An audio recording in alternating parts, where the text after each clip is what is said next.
Posso orar por várias promessas das Escrituras e posso esperar até que o Espírito Santo avive essas mensagens, aplicando-as a mim. Mas como é que posso conseguir rema na escolha de um marido ou de uma esposa? Li toda a Bíblia, mas ela não diz que devo casar com Elizabeth, Maria ou com Joana. Como é que posso ter rema com respeito a este assunto?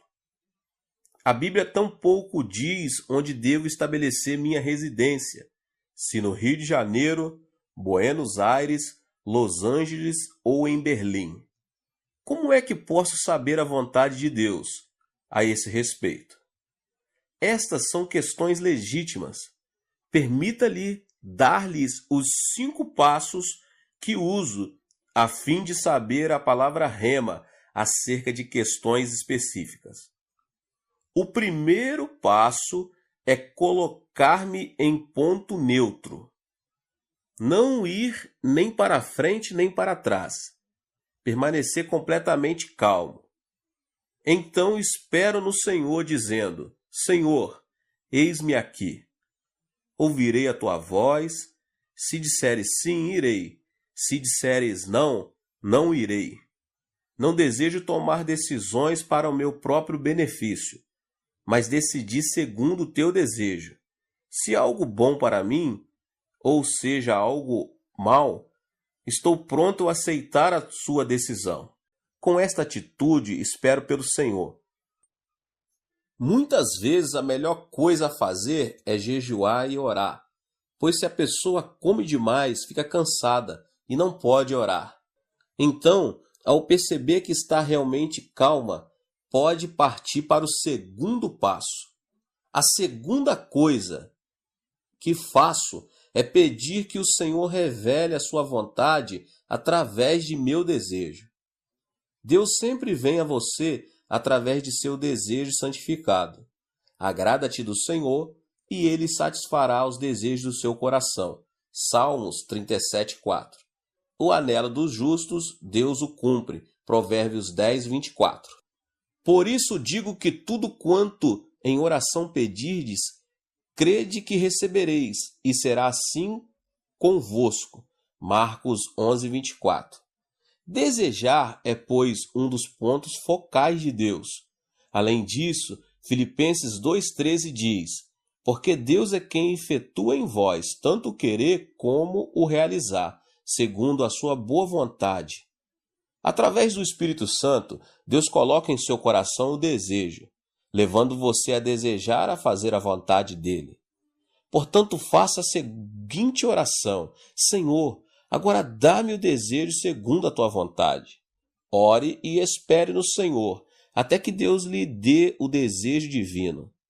Ao orar, muitos desejos lindos fluirão à sua mente. Tenha a paciência necessária para que também os desejos de Deus lhe venham à mente. Não se ponha de pé dizendo: já tenho tudo, e em seguida saia correndo. Espere na presença do Senhor um pouco mais. Satanás também pode dar desejos, mas também os desejos podem surgir de seu próprio espírito ou ser dados pelo Espírito Santo. O tempo sempre é uma prova. Se esperar com paciência, seu próprio desejo e o desejo de Satanás tornar-se-ão cada vez mais fracos, mas o desejo do Espírito Santo cada vez mais forte. Por isso espere e receba o desejo divino. Depois de meu desejo tornar-se claro, então dou o passo 3. Comparo esse desejo com o ensino bíblico. Certo dia uma senhora veio a mim, emocionada, dizia: pastor, vou contribuir com uma grande soma para o seu ministério. Louvado seja o Senhor, exclamei. Assenta-te e conta-me a respeito disso. Tenho um desejo fantástico de entrar para o mundo dos negócios. Fiquei sabendo de uma boa empresa e se entro nela vou ganhar muito dinheiro. Que tipo de negócio é? Tenho um desejo ardente de monopolizar o mercado de cigarros. Tabaco, o Senhor percebe. Esqueça-se disso, disse a ela. Mas tenho desejo, disse ela. um desejo ardente, como o Senhor sempre pregou. Esse desejo procede de sua própria carne, respondi. Já examinou a Bíblia a fim de verificar se o que estará fazendo é certo? Não. Seu desejo deve ser aprovado pelas Escrituras, instruía. A Bíblia diz que somos templos do Espírito Santo. 1 Coríntios 6:19. Se Deus desejasse que seu povo fumasse, ele teria feito nosso nariz de maneira diferente. Chaminés devem dar para cima e não para baixo. Pense no nariz, aponta para baixo e não para cima. O propósito de Deus não era que fumássemos, porque nossa chaminé aponta para baixo. A habitação do Espírito Santo é seu corpo. Se o poluir com fumaça, então estará poluindo o templo do Espírito Santo. Seu desejo está fora da vontade de Deus. Seria melhor que simplesmente se esquecesse desse novo negócio. Certo homem veio a mim dizendo: Pastor, fiz amizade com uma linda mulher, uma viúva. Ela é terna, linda e maravilhosa. Ao orar, tenho um desejo ardente de me casar com ela. Mas também tenho minha mulher e filhos. Olha, respondi, esqueça-se disso, porque tal coisa procede do diabo. Oh, não é do diabo, discordou ele. Quando orei, o Espírito Santo me disse ao coração que minha esposa não é exatamente o tipo de costela que se encaixa ao meu lado. Minha esposa é sempre um espinho na carne. O Espírito Santo falou dizendo que essa viúva é minha costela perdida, que se encaixará perfeitamente ao meu lado. Disse-lhe eu, isso não procede do Espírito Santo, vem do diabo. Muitas pessoas cometem esse tipo de erro. Se orarem contra a palavra escrita de Deus, então o diabo falará. Disse-lhe eu, isto não procede do Espírito Santo, isso vem do diabo. Muitas pessoas cometem esse tipo de erro. Se orarem contra a palavra escrita de Deus, então o diabo falará. O Espírito Santo jamais contradirá a palavra escrita de Deus. Esse homem não me deu ouvidos, divorciou-se de sua mulher e casou-se com a viúva. Agora é o mais infeliz de todos os homens. Descobriu que sua segunda costela era ainda pior do que a primeira. Todos os nossos desejos devem, portanto, serem examinados à luz das Escrituras. Se você não possuir a autoconfiança de fazer isso, então vá ao seu ministro ou pastor. Depois de examinar o desejo à luz da palavra, dos ensinamentos de Deus, então eu estou pronto para o quarto passo: pedir um sinal de Deus, tirado de minhas circunstâncias. Se Deus verdadeiramente falou ao coração, então poderá dar-lhe um sinal no mundo exterior.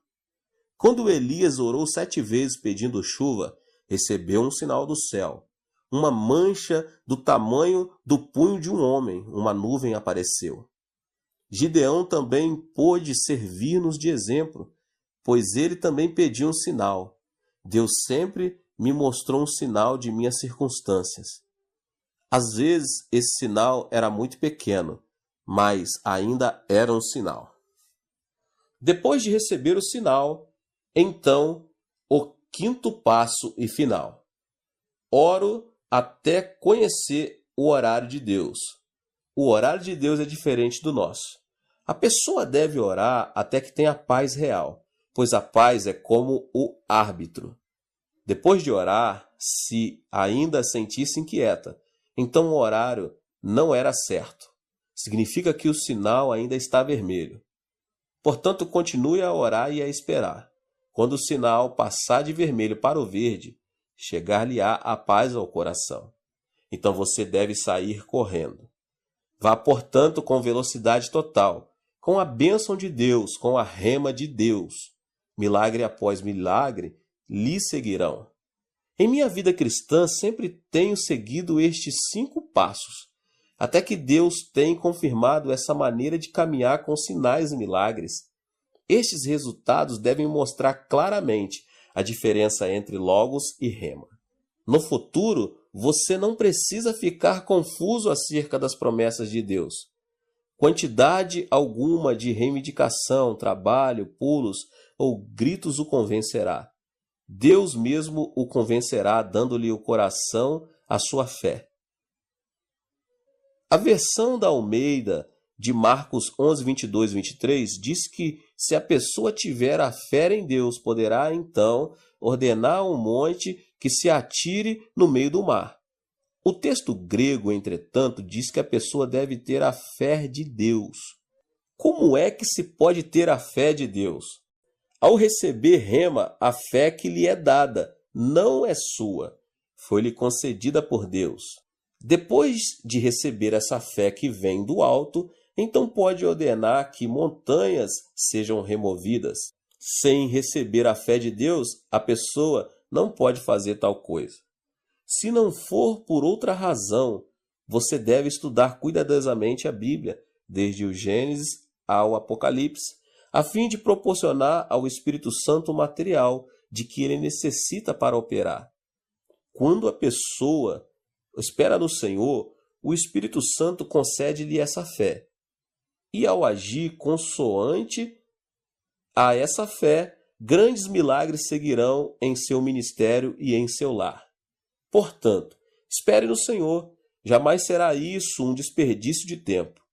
Quando Deus lhe fala ao coração, ele pode, e em segundo, fazer coisas muito maiores do que você poderia fazer no ano todo.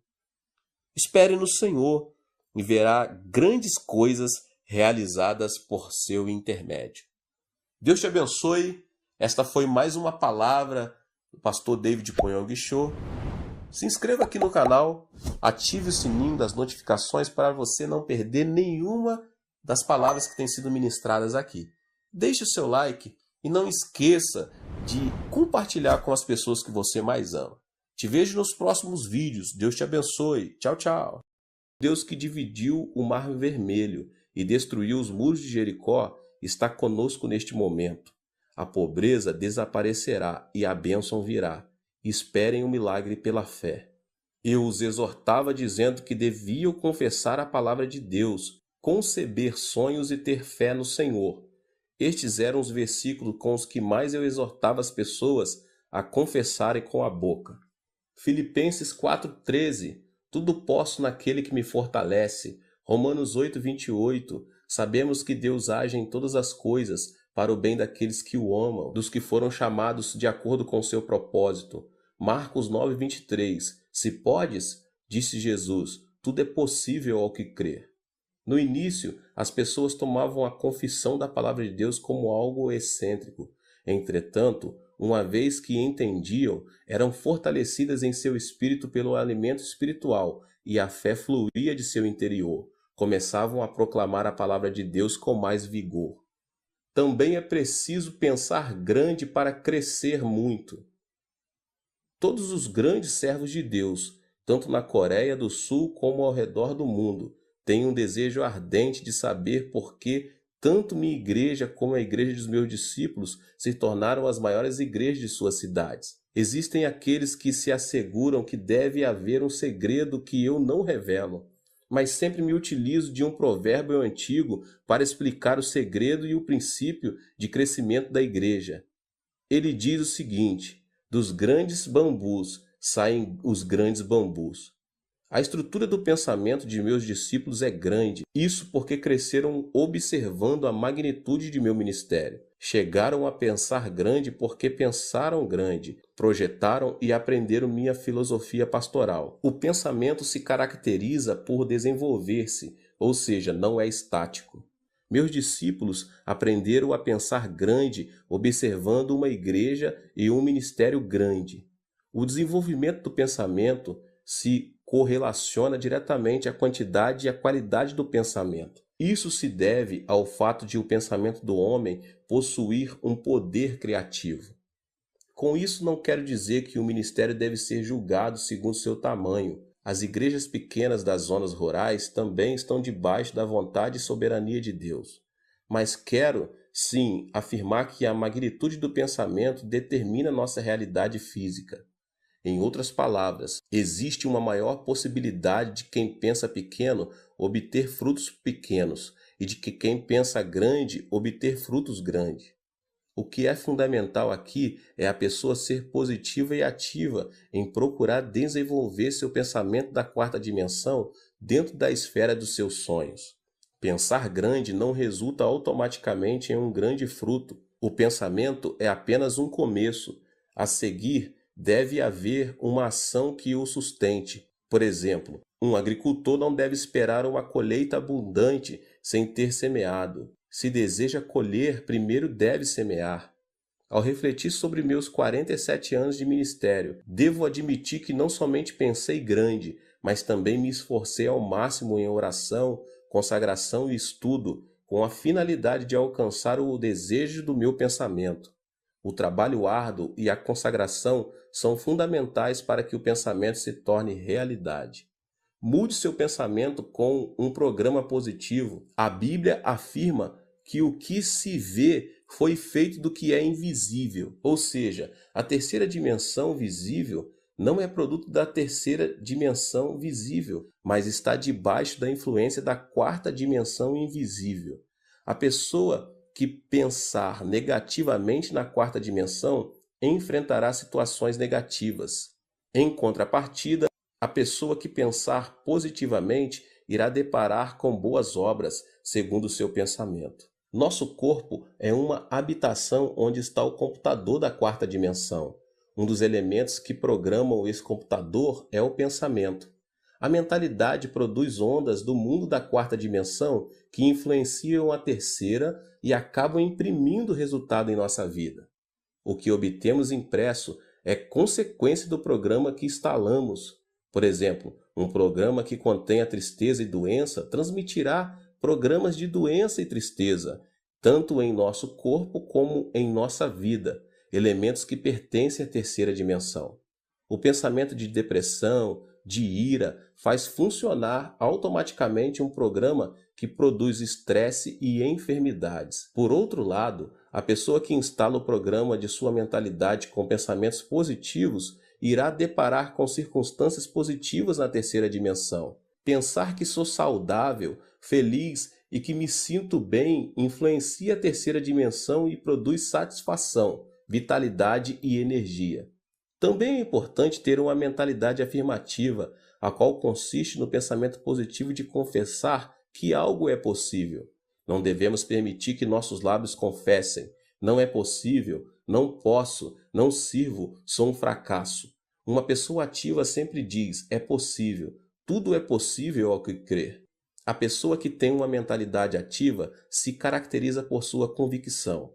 Não pense que fracassará, mas pense que é possível, que você pode e vai fazer. Estabeleça metas e comece a trabalhar. Não deixe de pensar no sucesso e leve em consideração que, ainda que o justo caia 7 vezes, tornará a erguer-se. Provérbios 20. Por causa da queda de Adão, o pensamento do homem está repleto de elementos negativos. Se não quebrarmos a ira, a desesperança e a frustração, elas continuarão crescendo incontrolavelmente. O pensamento do ser humano é composto por elementos negativos por causa da sua própria natureza decaída. Por isso, um pensamento negativo atrai outro pensamento negativo em uma reação em cadeia. A constituição do pensamento humano contém elementos negativos e destrutivos, os quais são o ódio, a ira, o terror, a ansiedade, a tristeza, a frustração, o pecado e as marés do mundanismo. Para ter uma vida vitoriosa, devemos, em primeiro lugar, mudar a constituição da nossa mentalidade. Ela depende da influência externa. A constituição de uma mentalidade é de caráter obediente quanto à sua relação com fatores externos de influência. Devemos fazer que nossa mentalidade seja influenciada por circunstâncias positivas, criativas e produtivas. Também devemos quebrar todos os elementos que destroem nosso pensamento da quarta dimensão, tais como a ira, o medo, as circunstâncias negativas e outras coisas mais. Eu quero ministrar sobre esses três elementos hoje. O primeiro elemento que destrói o pensamento é a ira. Então, em primeiro lugar, quebre a ira. A ira do coração produz um programa negativo. Uma ira produz outra ira, e assim sucessivamente. Provérbios, capítulo 15, verso 18 diz: O homem irritável provoca dissensão, mas quem é paciente acalma a discussão. A ira não leva em conta a justiça de Deus. A ira produz uma emoção destrutiva e extremista, o que nos impede de tomar decisões acertadas. A derrota de Hitler na Segunda Guerra Mundial se deve à ira. O ditador alemão se sobressaía por sua destacada inteligência, capacidade de observação, julgamento e a liderança em comum. Mas, por causa do seu caráter irascível, seus subordinados não se animavam a lhe dar informações que o irritassem. Quando estava em plena batalha contra os ingleses e os franceses, tirou a arma principal da zona norte de combate e a colocou na antiga União Soviética, o que se revelou uma decisão infeliz e lhe custou a derrota. Quando o exército aliado iniciou a invasão na Normândia, seu ajudante de campo, sabendo que simplesmente alterando a direção das forças armadas que se dirigiam para a União Soviética poderia evitar a catástrofe, ele teve medo de despertar Hitler, que dormia. Enquanto isso, o exército aliado desembarcou na Normândia e conquistou o território rival, o que causou a derrota da Alemanha. Resumidamente, a ira de Hitler levou o Império Alemão à destruição. O segundo elemento que destrói o pensamento é a desesperança. É preciso vencer o medo. Devemos vencer o temor que gera a ansiedade, o medo, a tristeza e a frustração do coração, visto que essas emoções reduzem a esperança e a vitalidade e nos fazem cair num poço de depressão. Em 1 João 4,18 diz: No amor não há medo. Ao contrário, o perfeito amor expulsa o medo, porque o medo supõe castigo. Aquele que tem medo não está aperfeiçoado no amor. O medo supõe castigo. Isso quer dizer que, se tememos o câncer, teremos o câncer como castigo. Se tememos a pobreza, seremos castigados com pobreza. Se tememos a guerra, receberemos guerra como punição. O medo da tristeza tira a esperança do coração. A tristeza é como uma chuva que molha e inunda o coração. De modo que se uma pessoa guarda a tristeza em seu coração, sua vida se tornará negativa e a pessoa ficará exposta à desesperança. A tristeza é inevitável nesta vida. Muita gente sorri externamente, mas uma chuva de tristeza inunda seu interior. A tristeza é um elemento que faz a constituição de nossa mentalidade ser negativa. O medo da frustração também tira o desejo de viver. O único caminho para superar a ansiedade e a frustração em meio à aflição é ter esperança em Deus, somente em Deus. O terceiro elemento que destrói o pensamento é a frustração. É preciso superar as circunstâncias negativas. Todos nós nascemos em um mundo negativo. Vivemos em um mundo onde a maldição sobeja e alcança nosso ser, uma vez que pecamos contra Deus e fomos destituídos do jardim do Éden. Crescemos em um ambiente em que se proclama que é impossível, que não podemos e que viver significa sofrer. Os telejornais informam notícias negativas, dentre as quais a corrupção política, a evasão fiscal, os escândalos financeiros por parte das empresas e outras coisas mais. As telenovelas tratam sobre o romance imoral e a devastação da família. Estamos tão contaminados que chegamos a nos sentir entediados se vemos programas que edificam. Dessa forma, nascemos em um ambiente negativo, vivemos em um ambiente negativo e o diabo não para de nos influenciar com pensamentos negativos. O problema é que uma mentalidade negativa não serve como fundamento para uma vida bem-sucedida. A mentalidade é um vaso que Deus usa. Não podemos esperar que Deus trabalhe se pensamos negativamente. Cada vez que prego, como agora, procuro transformar a quarta dimensão de cada membro, principalmente por meio de uma renovação da mente. Necessitamos curar a mentalidade da quarta dimensão das pessoas para que deem frutos positivos. Uma mentalidade que necessita de cura não pode ver a vida de maneira positiva e criativa. O barco da vida está destinado ao naufrágio, a menos que a pessoa se deixe se ater à sua própria impotência e à desesperança das circunstâncias. Não existe uma pessoa no mundo que não seja capaz. O problema está em a pessoa supervalorizar sua limitação, com pensamentos negativos e cair, dessa forma, em um abismo de depressão. Mas aquele que supera as circunstâncias e pensa positiva, ativa, criativa e produtivamente, comerá o fruto de seu pensamento. Existe uma marcante diferença entre a situação visível e a realidade. As muralhas da cidade são enormes, seus habitantes parecem gigantes e parecemos gafanhotos comparados a eles. Além disso, a terra parece ser um deserto. A situação visível, porém, pode ser muito distinta da realidade. Por exemplo, à primeira vista, a terra parece ser plana, mesmo quando observada de um monte alto. Por essa razão, os homens da antiguidade diziam que não era aconselhável distanciar-se demais de seu território, e quando viajavam de barco, que não deviam se afastar muito da costa.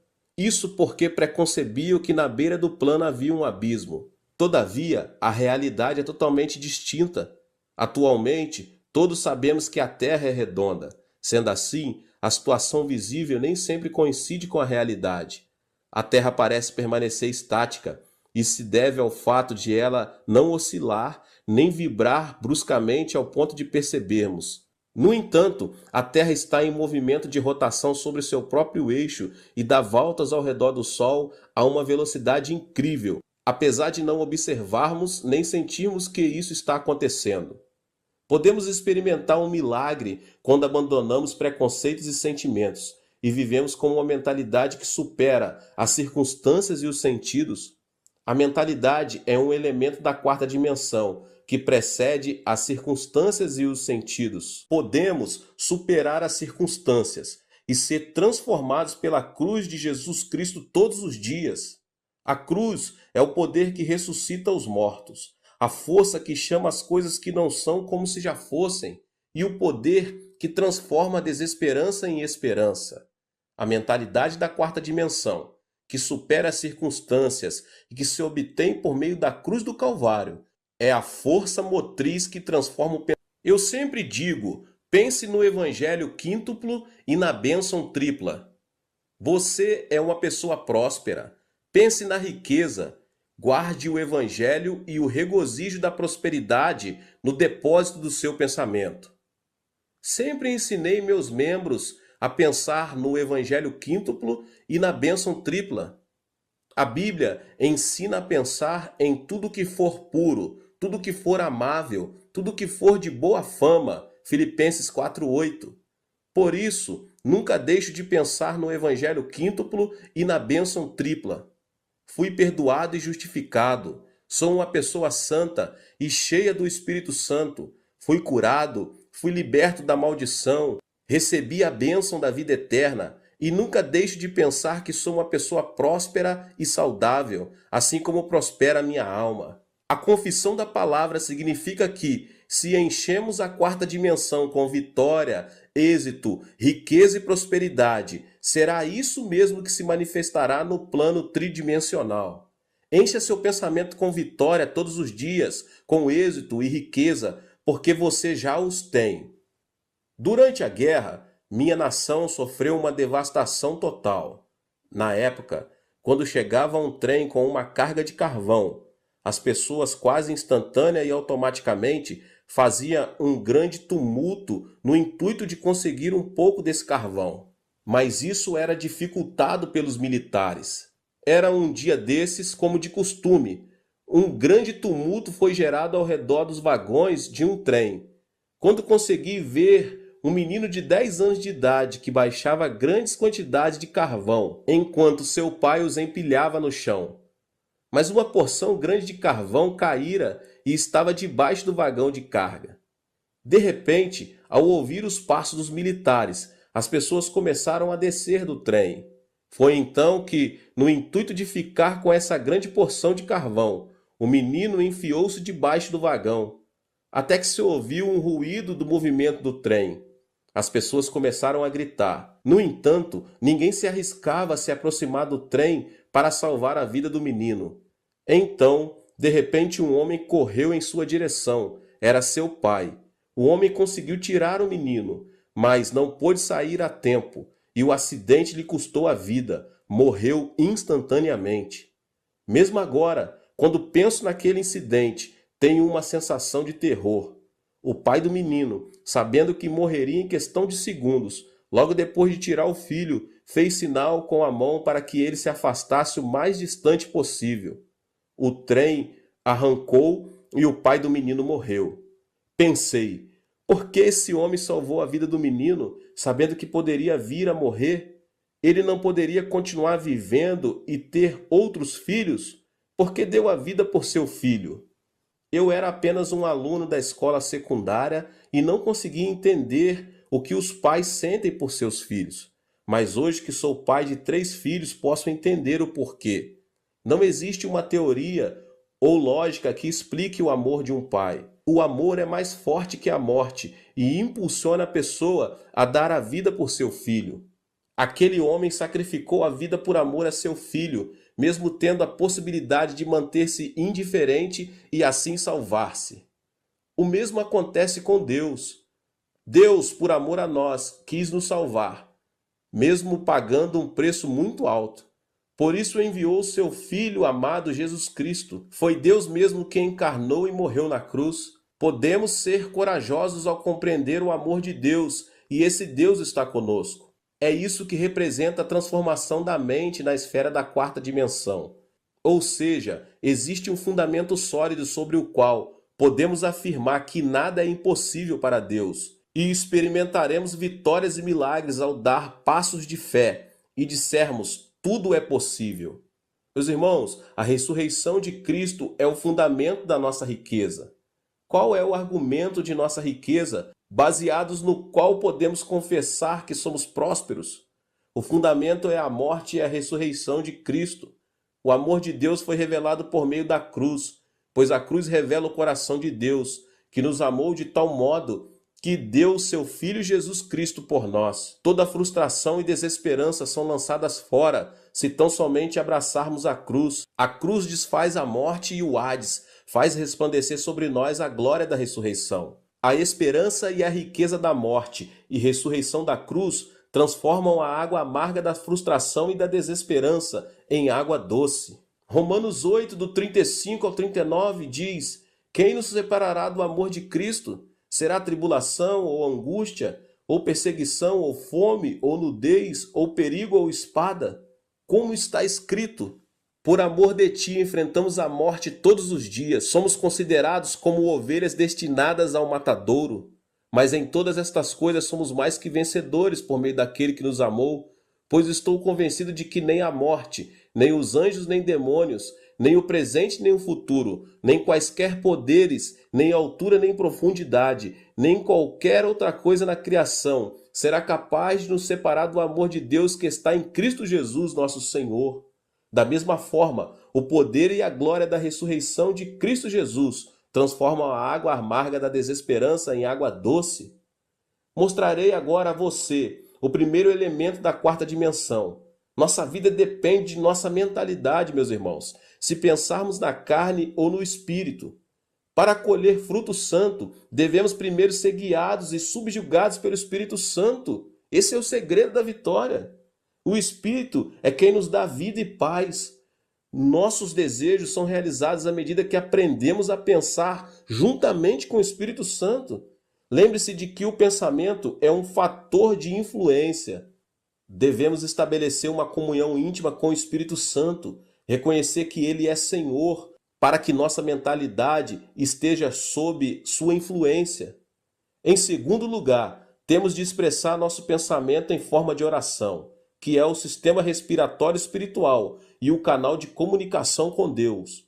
A oração, meus irmãos, é um elemento poderoso que atrai o pensamento da quarta dimensão à própria realidade. Tudo o que pedirmos a Deus em oração, confiando a Deus nossas petições, resultará em uma resposta, porque Deus é soberano. A oração, meus irmãos, é uma ação da terceira dimensão, mas por sua vez é uma realidade que move a quarta dimensão. Deus dotou o homem com o privilégio de comunicar-se com ele, e isso se dá por intermédio da oração. A oração que coincide com a vontade e o pensamento de Deus é o poder que move o coração de Deus. Em terceiro lugar, devemos colocar nossa mentalidade à palavra de Deus, a Bíblia. A mentalidade do homem é como uma bola de rugby que se distingue por sua imprevisível direção. A mentalidade é constituída por intelecto, emoção e vontade. Dessa forma, a única maneira de manter nossa mentalidade no caminho certo é por meio da Bíblia, da palavra de Deus, a meditação na palavra de Deus. As circunstâncias da terceira dimensão mudam quando nossa mentalidade fica sujeita e obedece à palavra de Deus. De maneira que é nosso dever, meus irmãos e irmãs, de transformar nosso modo de pensar. Nossa vida, se for cheia de pensamentos de Deus, será constituída por dias de grandes alegrias e esperança, como aquele sol que nunca deixa de